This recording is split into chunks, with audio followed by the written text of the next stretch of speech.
Bonjour et bienvenue sur Testcars. J'ai le plaisir aujourd'hui de vous retrouver dans une toute nouvelle vidéo avec à l'essai la nouvelle Mercedes classe C dans sa version break pour pouvoir charger davantage que sur la berline. Mais il y a une autre différence, ce sera sous le pied droit. La réponse à l'accélérateur sera peut-être un peu différente du reste de la gamme puisqu'il s'agit de la C43 AMG. Et on commence comme d'ordinaire par le design. C'est parti! Parmi les 12 couleurs disponibles au catalogue pour cette C43, c'est ici le rouge Patagonie brillant manufacture, facturé 1800 € qui a été retenu. Le véhicule dispose évidemment du kit carrosserie AMG avec notamment une calandre spécifique. À l'avant, on retrouve le badge Affalterbach AMG, là où elle est assemblée. Difficile de faire de l'ombre. Une calandre spécifique, au-dessus du logo vous avez une caméra, des capteurs sur la calandre, le badge AMG, de nouveau des capteurs ici sur les angles. Les optiques sont des feux digital light qui donc vont s'adapter en permanence au flux de circulation de la chaussée, de la météo, et on va même pouvoir choisir à l'intérieur si on roule par exemple en Europe ou en Angleterre. On retrouve également les capteurs sur le flanc avant pour vous aider notamment dans les manœuvres de parking. De très belles jantes 20 pouces à 5 doubles branches en finition gris tantale naturel brillant avec des étriers de frein rouges badgés AMG. Ce sont des pneus Michelin Pilot Sport 4S. Le badge Turbo Electrified, j'y reviendrai dans un instant lorsque l'on évoquera le moteur. Ici vous avez le rétro rabattable électriquement, la petite caméra en dessous pour un système à 360 degrés qui est d'une excellente qualité. Jupe latérale évidemment. Le vitrage est légèrement surteinté à l'arrière. Il y a également le toit ouvrant panoramique. J'en profite aussi pour vous parler un petit peu de dimension. Elle mesure 4,79 m de long, 2,03 m de large et 1,46 m de haut. Elle pèse 1,8 tonne à vide. On peut mettre jusqu'à 100 kg sur le toit. On arrive sur la partie arrière avec de nouveau le badge à gauche AMG, le modèle à droite. Et puis bien entendu les 4 sorties d'échappement intégrées vraiment de façon très belle avec le diffuseur aussi à côté. Capteur, caméra naturellement, c'est de la partie. Alors je peux vous assurer que ça chante, on va voir ça un tout petit peu plus tard. Il vous sera également possible de tracter jusqu'à 750 kg en remorque non freinée et jusqu'à 1800 kg en remorque freinée. Le réservoir il est de 66 litres. Pour vous donner une idée de consommation sur autoroute entre Bruxelles et Luxembourg, j'ai fait 8,4 litres au régulateur de vitesse. J'adore également la ligne qu'elle a. Et vous, n'hésitez pas à me dire aussi ce que vous en pensez de cette couleur et de la ligne du véhicule. Le moteur est ici un 4 cylindres 2 litres qui développe 435 chevaux, 500 Nm de couple associé à une boîte automatique à 9 rapports. Il y a bien entendu différents modes de conduite. C'est une 4 roues motrices. Le 0 à 100 il est expédié en 4 secondes 6 pour une vitesse max de 250 km/h. Et comme tout moteur AMG, il est assemblé à la main, ici en l'occurrence par Christian Rossler. Et je vais vous montrer un petit peu la sonorité, en tout cas je vais vous faire écouter la sonorité du moteur au démarrage.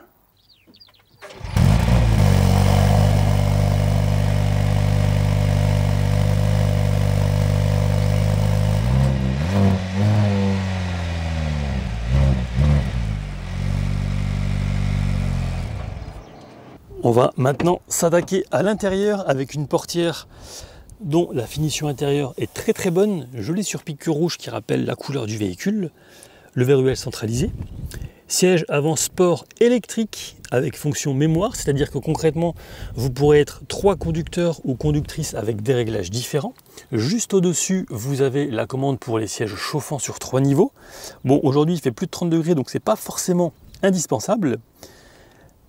Le réglage des rétroviseurs, les 4 vitres électriques, une toute petite partie du système audio Burmeister, d'excellente qualité, même si à titre perso je préfère quand même écouter les vocalises du moteur. Une des 3 façons d'ouvrir le coffre, en plus de la télécommande et bien entendu du haillon directement. Ici, vous pourrez mettre une boisson, voire deux, sans trop de difficulté. Ensuite, le badge AMG, le seuil de porte AMG bien entendu, qu'on retrouve également sur les tapis. L'extincteur est propre à la Belgique, puisque c'est obligatoire. Les sièges disposent également, vous le voyez ici, du réglage lombaire sur 4 voies, donc plus haut, plus bas, plus faible ou plus fort. Petit focus aussi sur les sièges qui maintiennent très bien, notamment sur circuit. Alors, dans l'habitacle, vous avez évidemment en dessous ici la trappe pour ouvrir le capot, pédalier en alu, frein de parking électrique, le réglage des feux, le réglage du volant, volant sport d'ailleurs, volant performance AMG, réglable donc ici, les palettes, les commandes liées aux essuie-glaces, au feu aussi, et au clignotant bien entendu. Petite buse d'aération, j'adore aussi la finition ici. On va s'installer au volant. Alors je vais démarrer en appuyant sur Engine, Stop. Ah, cette petite sonorité. On va reculer le siège. Voilà.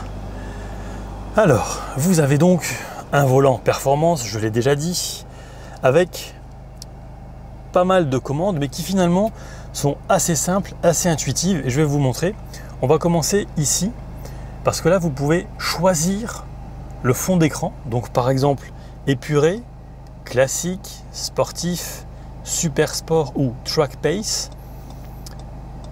Ici, la navigation, l'assistance ou la maintenance, ça c'est pas forcément le plus intéressant, mais ce qui est vraiment bien, c'est que là vous allez avoir un écran de 12,3 pouces, donc un peu plus de 30 cm, avec donc différents menus, vous l'avez vu, avec des contenus et des styles d'affichage vraiment spécifiques en fonction de ce que vous préférez.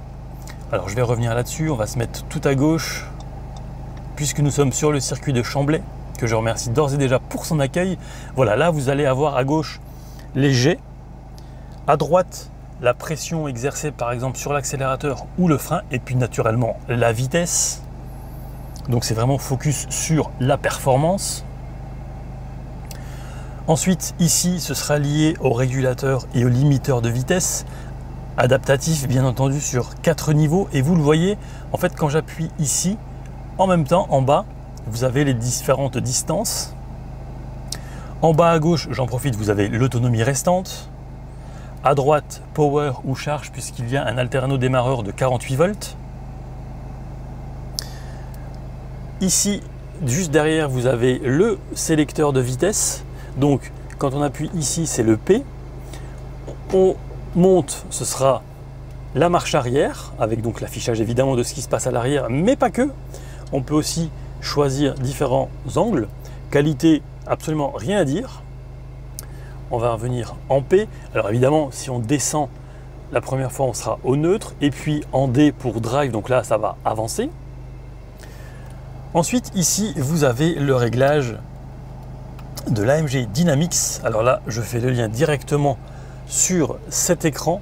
Voilà, parce que ça va vous permettre de gérer plusieurs choses, et notamment les Silent Block AMG qui assurent en fait la meilleure liaison possible entre le moteur et la carrosserie, peu importe votre style de conduite. Et ici, on va pouvoir par exemple désactiver l'ESP. À droite, ce sera les différents modes de conduite, donc Sport, Sport Plus ou Race. Je vous le remontre également sur l'écran ici. Écran média tactile de 11,9 pouces qui est légèrement incliné de 6-7 degrés vers le conducteur. J'aime beaucoup, il est très réactif, je trouve aussi bien placé. Voilà, vous pouvez aussi régler votre voiture presque à la carte. Vous le voyez ici simplement avec votre doigt, mais pas que. On peut aussi, de nouveau, en appuyant sur cette commande ici, sur le volant, on peut changer certains paramètres. Alors, on va se remettre en confort, voilà. Sur la partie droite du volant, vous avez donc tout ce qui est lié à l'écran principal. Par exemple, je peux sélectionner voilà, le profil, les favoris. Si je descends, je vais aller sur le raccordement d'un téléphone par exemple. Je peux aller à droite, je peux revenir au menu principal. En dessous, vous avez tout ce qui est commande vocale, favoris, le volume bien entendu, que l'on va retrouver également ici. Et puis les commandes du téléphone en Bluetooth. Au milieu, le klaxon. Alors on va ouvrir légèrement les vitres. Rien à dire. Le clignotant également. Le clignotant c'est de l'autre côté. Voilà, sonorité du clignotant impeccable. Et vous avez aussi et surtout des palettes ici pour rétrograder, à droite pour passer un rapport supérieur. La prise en main du volant, eh bien, elle est intuitive, c'est immédiat. Il y a vraiment, malgré le fait qu'il soit quand même assez volumineux, eh bien, la prise en main est immédiate. Je vais en profiter pour vous parler maintenant de cet écran, en tout cas de ce qu'on retrouve. Donc ici, le menu principal avec certaines applications. Alors là, on sera mieux en tant que client puisqu'on va pouvoir accéder à certaines choses. Navigateur par exemple web, bon, ouais, ça peut être bien si on veut un écran un peu plus grand que son smartphone. On va revenir au menu principal. Les différents réglages du véhicule, alors là, il y en a quand même pas mal. Vous le voyez, l'assistant de régulation de distance, le dispositif anti-collision, donc on peut l'activer ou le désactiver. C'est bien que Mercedes laisse le choix. L'assistance, les caméras, on peut aussi ouvrir le cache caméra, l'aide au stationnement. Ici, on va par exemple pouvoir gérer voilà, la réduction du son qu'on a dans l'habitacle lorsque l'on enclenche la marche arrière. Ensuite, le menu lié au véhicule, on peut limiter la vitesse lorsqu'on est en pneu hiver, rechercher ou mettre le mode de station de lavage. Donc là, tout va être fait pour que vous puissiez passer dans le car wash sans difficulté. On revient en arrière.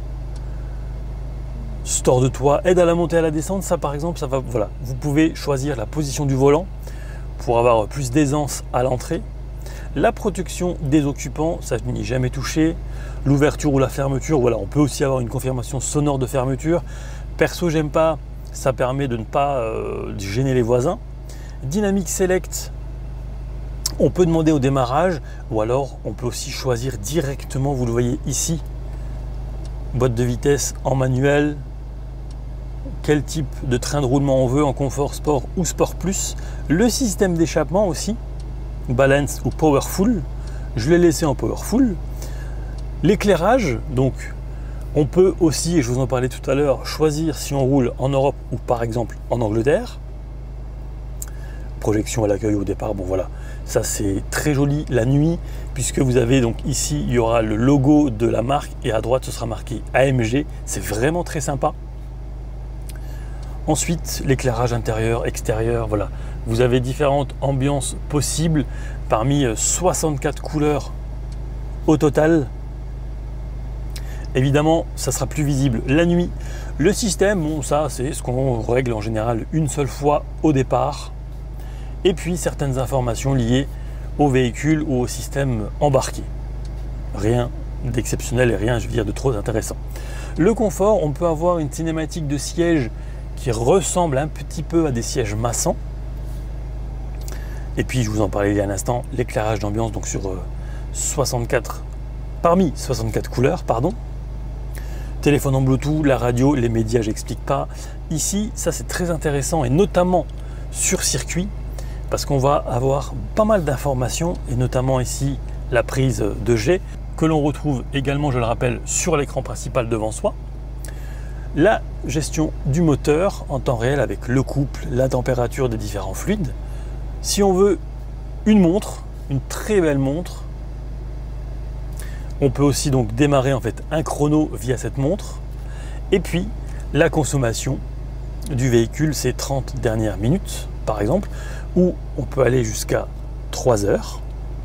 Le menu Track Pace va reprendre vraiment beaucoup d'informations sur votre course, sur votre tracé. Voilà, par exemple, vous le voyez, pour lancer la mesure, on veut démarrer le véhicule, sélectionner démarrage manuel. Il y a même les feux verts sur l'écran ici, c'est incroyable. Et puis donc la télémétrie, ça c'est vraiment top qu'on puisse retrouver ce genre de choses. Et puis Apple CarPlay ou Android Auto. Alors en fait on clique simplement en haut à gauche, voilà, et on a Apple CarPlay directement. C'est réactif, il n'y a absolument rien à dire, ça fonctionne très bien. En dessous vous avez un raccourci vers les différents modes de conduite, puis vers les différentes vues de caméra, par exemple avant, arrière, latéral gauche et latéral droit, automatique. On peut aussi désactiver les capteurs. Ici, ce sera une position, voilà, du GPS qui sera enregistrée.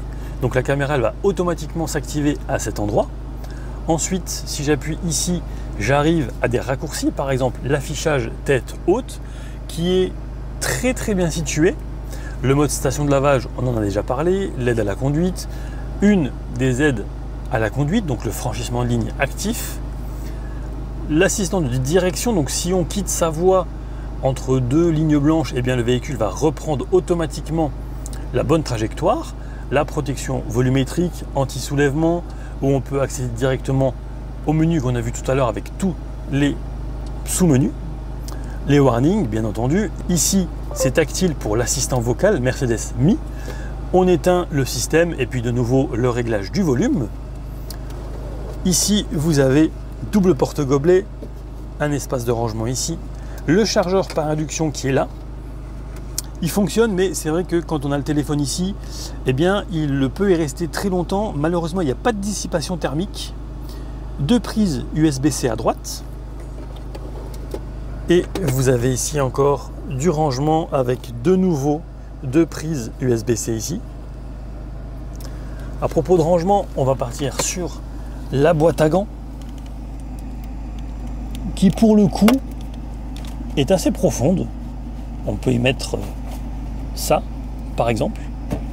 Non, c'est pas mal, avec encore un rangement au-dessus. Et à propos d'au-dessus, on va prendre un petit peu de hauteur avec un miroir ici. La visibilité arrière est très bonne. Il y a au sein de l'habitacle 4 poignées. C'est un plus indéniable. Le pare-soleil avec ce qu'il faut pour mettre par exemple un ticket de péage. Ici vous avez les commandes pour le toit ouvrant, les lumières par exemple, l'assistant vocal, le bouton SOS. Ce qui est bien aussi c'est que ça c'est tactile, donc on peut enlever le vélum avec une simple pression, le store. Un toit ouvrant séparé en deux parties. Si j'appuie une seule fois, ce sera l'équivalent d'un oscillant battant. Et si je prends mon doigt et que je le fais coulisser un petit peu, si je le fais glisser, voilà, là il va s'ouvrir complètement. Pour le fermer, même chose dans le sens inverse, c'est logique. Voilà pour la partie avant, j'espère ne rien avoir oublié et je vous propose maintenant qu'on passe justement aux places arrière. J'ai ravancé mon siège comme si je roulais, parce que je l'avais reculé pour vous montrer un petit peu l'habitacle à l'avant. Donc je ne modifie pas, je vais m'installer donc à l'arrière. La qualité de finition elle est vraiment incroyable. Alors, l'accessibilité, absolument rien à dire. L'espace aux jambes, vous le voyez ici, c'est un sans faute. J'ai vraiment beaucoup de place. Il y a ici un petit filet élastique en guise de poche aumônière. On est sur une clim trizone, donc les passagers à l'arrière vont pouvoir aussi choisir température et zone de chauffage ou de refroidissement. On va mettre le plus faible possible, voilà, ventilation. On va peut-être pas quand même la couper, voilà. Ici c'est quand même assez haut, vous voyez le tunnel ici, quand même assez haut, donc on sera mieux, je pense, à 4 qu'à 5. Et focus maintenant sur l'espace disponible à la tête. Alors même, ouais, non, c'est vraiment, non, j'ai rien dit, mais c'est vraiment très spacieux. Malgré la ligne extérieure qui pourrait faire penser qu'elle est assez basse. Et en plus, le fait qu'il y ait le toit ouvrant, c'est vraiment très agréable. Je vous en ai pas parlé à l'avant, mais vous le voyez aussi ici, les ceintures sont rouges. Et au milieu, vous avez aussi un accoudoir qui renferme un double porte-gobelet. avec, vous le voyez ici et derrière moi, c'est la même chose, les fixations Isofix donc pour mettre un siège enfant. Et on passe maintenant au coffre. Le haillon, je le rappelle, il est motorisé. Le volume du coffre minimal est de 455 litres. Il y a certaines petites choses bien pensées, comme cet élastique. Pour rabattre la banquette, c'est hyper simple. On appuie une fois vers le bas. Ici, c'est pareil, je vais vous montrer la cinématique. Pour les relever, par contre, ce sera manuel. Là, forcément, le volume sera beaucoup plus grand. La banquette arrière n'est pas complètement plate. Et on peut encore optimiser un petit peu, puisque sous le tapis, vous avez ici encore de l'espace pour charger.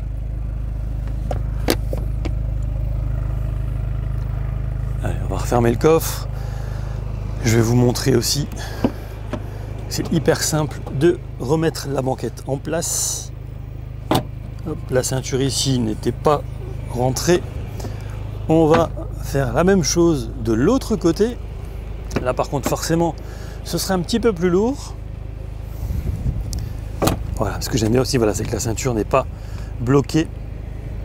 Allez, maintenant on passe à la conduite ici sur le circuit de Chamblay. On passe du mode confort au mode race. Le moteur est chaud, c'est parti.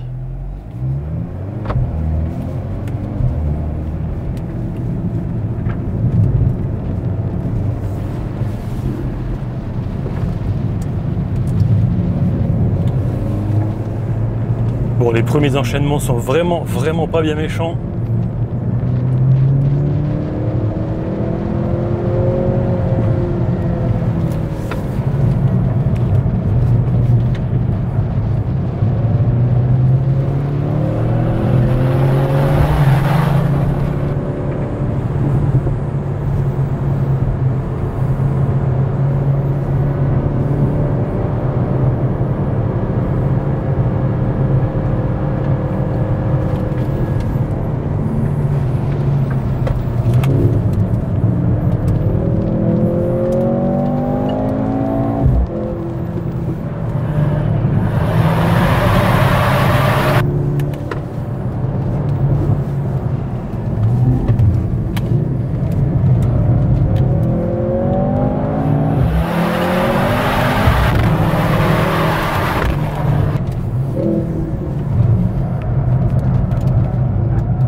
Très joueur, j'adore.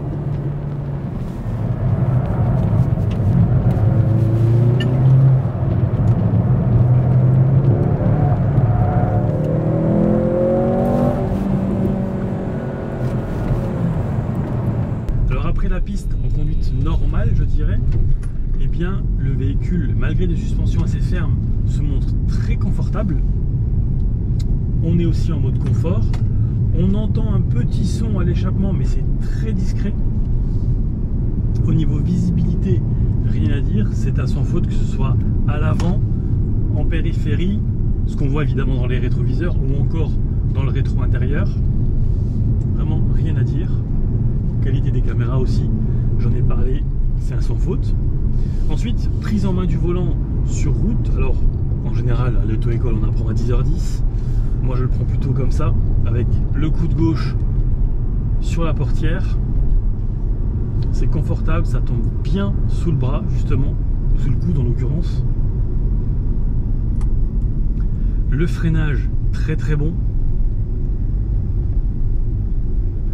Très agréable, vraiment, on peut rouler vraiment très tranquillement.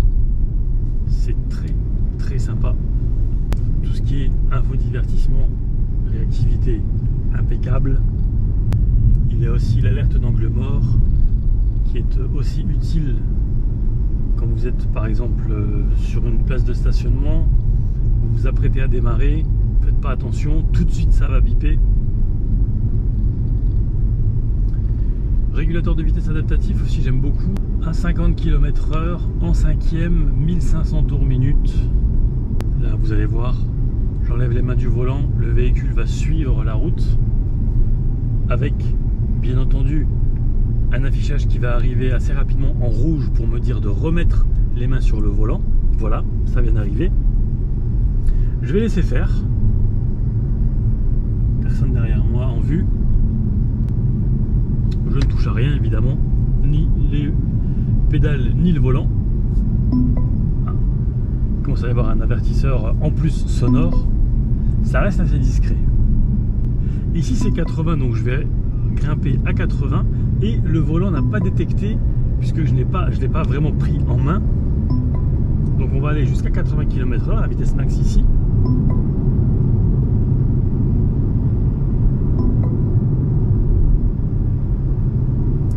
À droite, on voit que le maintien de voie est activé, le centrage dans la voie, déclenchement de l'arrêt d'urgence. Donc là, le régulateur de vitesse s'est désactivé. Les warnings viennent de se mettre en place, en fonctionnement, pardon, et le véhicule va ralentir. Là, ça freine vraiment fort entre 40 et je pense 0, logiquement. Voilà. Je précise que j'ai une excellente vue, c'est à peu près 1 km, 1 km et demi derrière moi. Alors là, il y a le frein de parking qui est mis, donc je repasse en D. J'enlève les warnings. Il y a toujours... Non.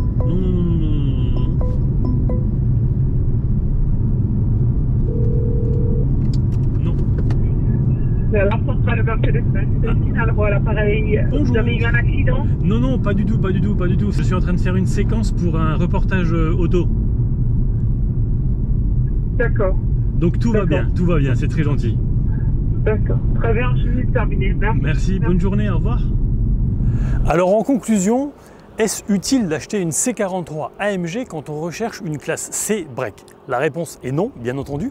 Par contre, si vous recherchez du plaisir de conduite, du fun, une sonorité qui change vraiment du quotidien avec tout ce flot électrique qu'on voit autour de nous, eh bien oui, dans ce cas-là, cette C43 est pour vous. Reste à débourser 81 000 € de base, sans option donc, et du coup, forcément, la note peut grimper assez vite, mais quel plaisir vraiment! En fait, on peut rouler très calmement en respectant bien entendu les vitesses max à 80, 90, 110 ou 130 sur autoroute, cruiser, avoir du confort, une très bonne sonorité au niveau du système audio lorsque l'on est en mode confort. Est-ce que c'est un véhicule dédié à la piste? Pas du tout, mais c'est quand même plaisant de pouvoir s'y amuser, de faire quelques tours de temps en temps lorsque l'on en a l'occasion, pardon. Voilà, c'est un véhicule qui malheureusement tend à disparaître, ce logo AMG tend à disparaître, c'est bien dommage, mais on verra ce que nous réserve l'avenir. Quoi qu'il en soit, moi je remercie dans un premier temps Bastien de Mercedes Belux pour le prêt du véhicule, puis Xavier pour les photos, et naturellement Damien du circuit de Chamblay où je me trouve pour son accueil comme d'ordinaire irréprochable. D'ailleurs, je vous mets le lien en bas si vous voulez aller voir un petit peu quelles sont leurs activités, puisqu'on peut venir en voiture, bien entendu, mais aussi en moto. D'ailleurs là, actuellement, au moment où je tourne, il y a des clubs étrangers qui viennent sur piste pendant 3-4 jours, rouler avec leur propre matériel, avec leur propre tente, leur caravane, bref. Ils ont l'équipement qu'il faut, mais voilà. Donc je vous mets le lien en bas, n'hésitez pas à les consulter, ils sont vraiment super accueillants et vous passerez un très bon moment. J'espère que cet essai vous aura plu. Si c'est le cas, je vous invite à vous abonner, à liker, à mettre des commentaires, à poser des questions, n'hésitez pas, ils sont là pour ça. Et quant à moi, je vous dis à très vite pour de prochaines aventures auto et moto. Ciao!